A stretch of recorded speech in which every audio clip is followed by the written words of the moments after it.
good morning. Nasa dialysis ulit tayo. Magpapalinis ulit tayo ng dugo. Kahit masama pa rin ang pakiramdam natin, kailangan natin magpatuloy. Hindi pwedeng sumuko, di ba? Laban lang. Laban ng laban habang may buhay, may pag-asa. Kahit gaano man kahirap, kahit gaano man kadami ng mga pagsubok na dadanasin natin, wag na po natin isipin sumuko. Dahil mas marami pa may mga problema. Hindi lang natin alam kung ano yung mga pinagdadaanan ng iba. Pero sila hindi sumusuko. Kaya gaano man kabigat, kaibigan, ang mga pinagdadaanan mo, gaano man kahirap ang mga pagsubok na dumarating sa buhay mo, kapit lang, magtiwala sa Panginoon. Darating at darating ang panahon na makakamtan mo yung kaginhawaan na ibibigay ng Panginoon para sa atin. Kaya laban lang, no? Mas marami pang may mga problema sa atin.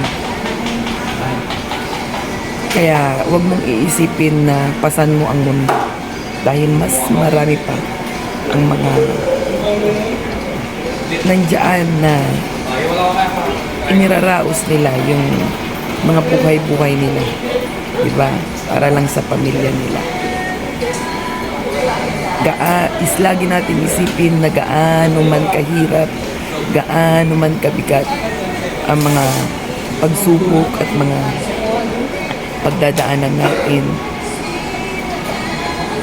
huwag tayong sumuko. Matuto tayong manalangin, mas lalong lumapit sa ating Panginoon. Kagaya namin, kagaya ko, hindi nyo alam ang mga pinagdadaanan ko araw-araw. Hindi nyo alam yung mga